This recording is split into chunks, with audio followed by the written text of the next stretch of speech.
Bob Dylan once famously wrote, "The times they are a-changing," which is a very outdated way of speaking. But he did have a point, because the times have indeed a-changed. And here's why. For I have joined the dark side. Or I've seen the light, depending on which way you look at it. So I've opted for the A7 III, like that was ever in doubt.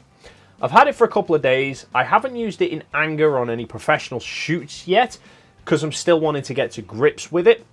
But in the few days that I have had it, I have, had an extensive play around with it, tested it out in different situations and stuff. So this video is basically me sharing with you what I have liked about this camera so far and what I've disliked so far. Firstly, a bit of a backstory for you, because a lot of the videos that I've seen on YouTube so far about the A7 III have come mostly from people who are either already in the Sony ecosystem, so have had sort of first and second generation alpha cameras, or who are journalists and the likes, or the kind of people who review all sorts of different cameras, so have likely had experience with Sonys of old. But a lot of the people that I have seen commenting on my videos and other videos are people who are coming completely over from Canon or Nikon or whoever over to Sony as a fresh. And that's exactly where I'm at. Prior to getting this camera, I'd never used a Sony in my life.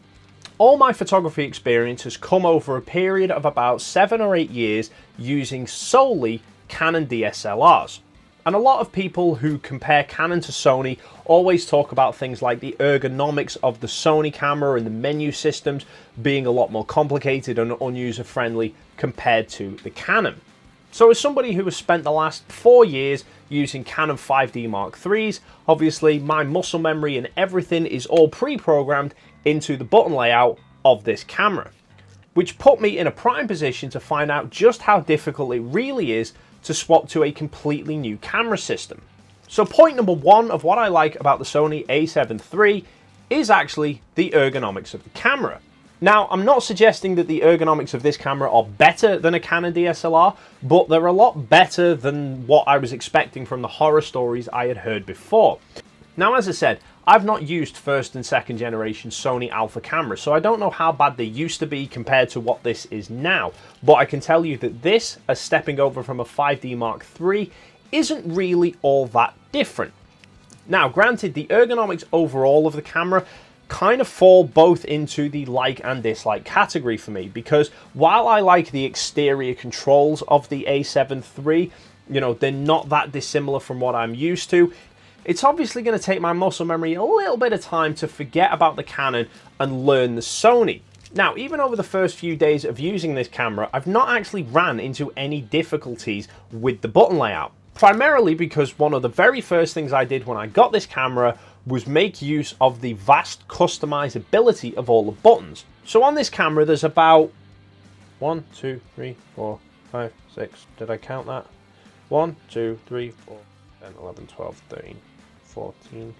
There's 14 or 15 buttons on this camera, and about 95% of those you can customize what function each of those buttons actually does. Which means I've been able to set this camera up very close to the same sort of button layout that I'm used to.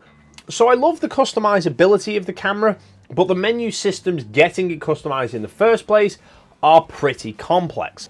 So if you go through all of that, customizing the buttons and getting a customized menu for what you want, then really the rest of the menu you don't actually need to go into all that much. So ergonomics falls into both likes and dislikes at the same time, although it's kind of more like than dislike. The second thing I like about this camera is its autofocus. Now, it uses an adapted version of the autofocus system found in the A9, which is Sony's flagship camera. It's got 693 phase detection points that covers 93% of the frame, which I like because it just gives you more flexibility in kind of where you can compose an image. And if you're tracking a subject, it means that, your subject might track into the very edge of the frame and then back into the center. You can keep tracking it all the way to the edge and back to the center. Whereas with a DSLR that can't reach the edges, it's going to kind of drift out of the focus points and then back in. So just having that extra coverage in this, I like. But more importantly, what I like about it is the eye and face detection autofocus. Now, I know DSLRs in live view already have face detection, but I don't like shooting DSLRs in live view because it means I'm constantly having to carry the camera around like this. I like having the camera up to my face. But with eye and face detection autofocus, it just means that nailing focus in events or weddings or portraits, anything like that where you're shooting people, this thing just makes life a whole lot easier. Third thing I like, up to 10 frames per second. Now, I like that because my 5D Mark III was always to me a jack of all trades camera. I used it for all sorts of things, everything from weddings to wildlife, from studio to sports. So there were times where I wanted fantastic image quality, there were times where I wanted great autofocus and good shooting speed. Now, 6 frames a second out of the 5D Mark III is okay for a lot of situations, but there were times where you just thought, I wish it could do more. For a while, I did have the 7D Mark II, which could shoot 10 frames a second, but I then just found myself in the predicament of, do I go for the faster shooting speed or do I go for the better image quality? And a lot of the time, I found myself favoring the better image quality. So having great image quality with 10 frames a second, spot on for me. Especially when you consider that the only current full frame cameras from either Canon or Nikon that can shoot at double-digit frames per second is the 1DX Mark II and the D5, and both of those are more than double the price of this. Fourth thing I like about this camera, twin SD card slots. 6D Mark II Canon. Fifth thing I like about this camera, video capabilities. It can shoot full frame 4K video. 1DX Mark II, 5D Mark IV, take note Canon. And it can also shoot 1080 at 120 frames per second, which are two big important things for me, especially now that I am focusing a lot more towards video than I used to be. Sixth thing I like about this camera.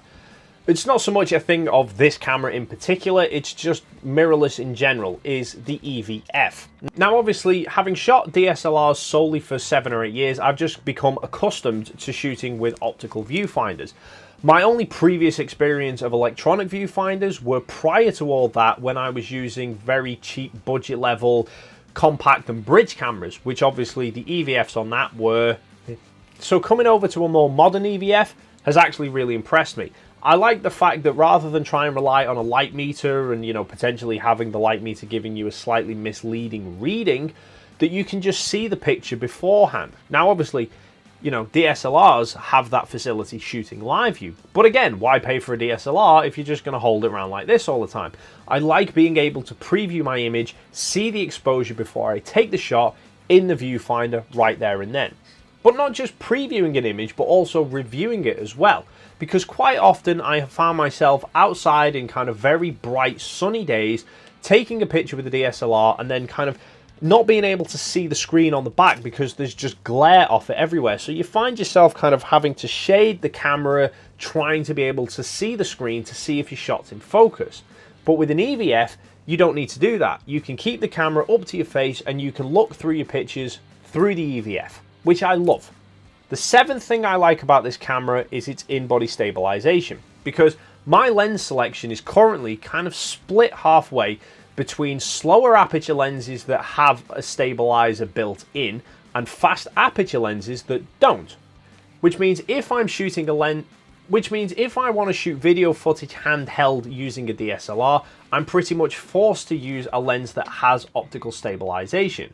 Whereas with in-body stabilization, it kind of allows me a bit more flexibility as to what lens that I want to use.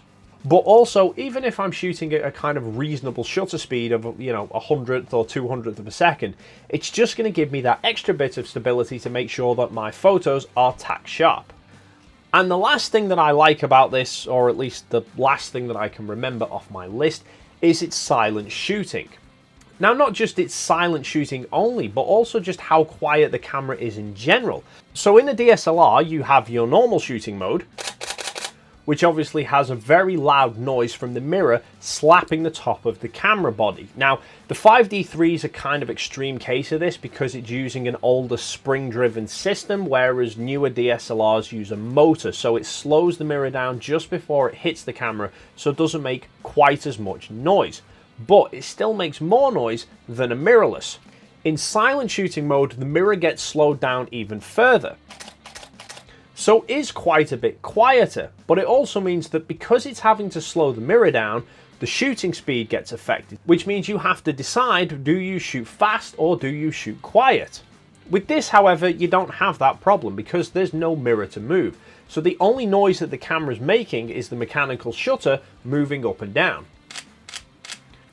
Or you can switch it to an electronic shutter, so there is absolutely no moving parts, so therefore the camera makes absolutely no noise. Which means if you're trying to photograph things and you're trying to stay as quiet as possible, whether that might be a wedding ceremony, or you're wanting to maybe photograph animals and not disturb them, or you're photographing a chess tournament or in a library or something like that, it means that you can have a camera that makes no noise whatsoever. Nobody has any idea whether you're taking a picture or not. So that's everything that I like about this camera, as well as the great dynamic range, the fantastic high ISO noise performance that I forgot to mention, and the fact that all of this is just £2,000. Now, £2,000 might seem like quite a lot of money, which it kind of is for just a camera body. But when you consider that this is a full frame camera, and the likes of Canon and Nikon's offerings for a entry-level full frame camera are around about the same sort of price, except in terms of specifications, this blows them out of the water. This really is about as close to what I would class as a perfect camera. Now, it's not a perfect camera overall. Obviously, there are better cameras on the market. Cameras like its own bigger brothers, the A7III and the A9, have better specifications than this. Cameras like the 1DX Mark II, the D850, the D5, all of whom are probably better in some or a lot of areas than this. But they are all like twice the price of this for not twice the performance. So for my mind at least, right now, in terms of what you get for the price that you pay, I would say this is about as close to the perfect camera that is on the market right now. Now, it might be close to a perfect camera, but it's not quite. There's a couple of things about this that just niggle me too much, and it's frustrating because most of those niggles are easily fixed if Sony released some firmware for this. First thing, which I've already mentioned, is the menu system. Now, I know Sony aren't going to update the menus in a firmware update for this because it's the same menu systems that they're using in their other cameras as well. I just hope that with future cameras, Sony continues to try and improve the menu systems and make them a little bit more user-friendly for people. The second thing that's niggling me about this camera, and is the same situation with other Sony mirrorless cameras as well, is the sensor. Specifically, how exposed the sensor is when you are changing lenses. This is something that a few people have mentioned in the whole mirrorless versus DSLR argument. The fact that the sensor is so exposed in a mirrorless camera, whereas with a DSLR, you have a mirror to protect it. Now, this isn't completely the case, and it's also why I wished Sony would release a firmware to fix the problem. Because yes, the mirror in a DSLR does do a very good job of blocking off the sensor, but dust can still get back there if exposed for long enough. The reason why it's much harder to get dust on a DSLR than a mirrorless camera is because if you flick up the mirror on a DSLR, you will actually see that while the camera is powered off, the mechanical shutter is closed down over the sensor, so is blocking anything from getting to the sensor in the first place. So if anybody from Sony is ever watching this, please, please, please, will you release a firmware update that just tells the camera if the power goes off on it or the lens gets detached, just drop the shutter down. As soon as the power comes back on or a lens is reattached, flick the shutter back up.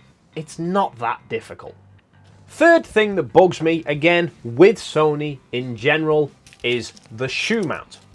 Now, all Sony cameras use this multi-interface hot shoe, except unfortunately, it's completely different to the industry standard shoe mount that all the other manufacturers use, which deters a lot of flash manufacturers from producing flashes that are suitable for Sony.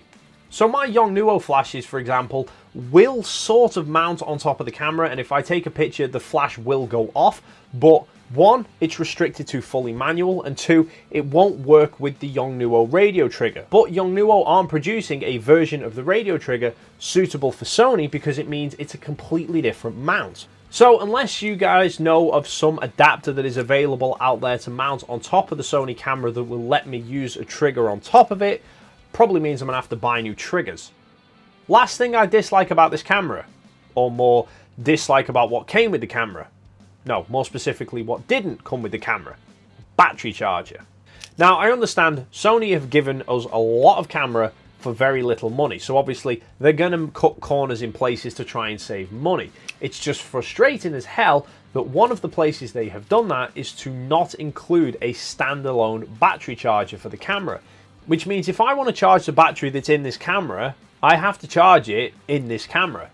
There's USB ports on the side that you plug it into the mains, and then it's going to charge the battery inside the camera for you. This is a bit of an iffy one because in some respects it might actually be easier.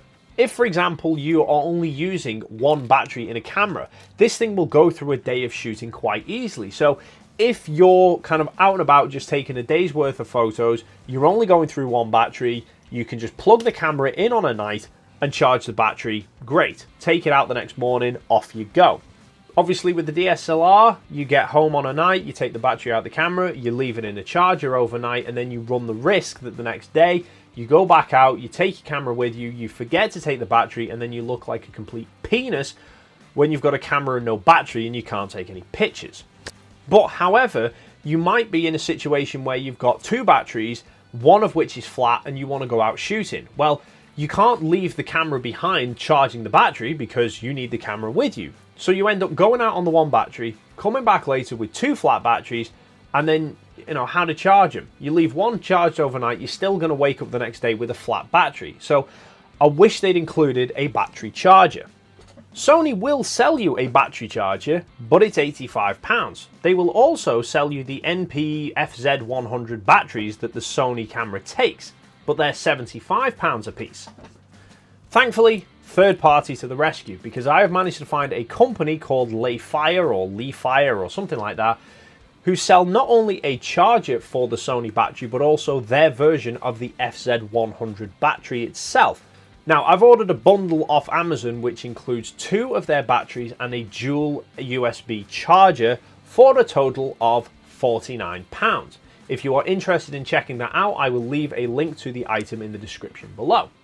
So that's it so far for my initial findings of the A7 III. I'm a bit restricted as to what I can do in testing its capabilities because currently I don't have any native Sony lenses. I am using a mix of Sigma and Canon lenses along with the Sigma MC11 adapter. So I can use the camera and I can get a good idea, but obviously for now things like its true autofocus capabilities I can't really get a full handle on just yet.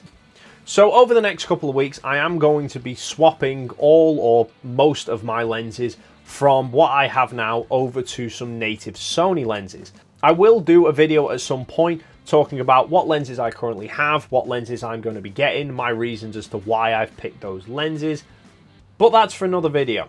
For this video, that's pretty much a wrap. What do you think of the A7 III? Is it appealing to you? Have you already ordered it? Have you already got it? How are you finding it so far? Please leave your comments down below. Let me know what you think. Thank you so much for stopping by, and hopefully I'll see you in the next video.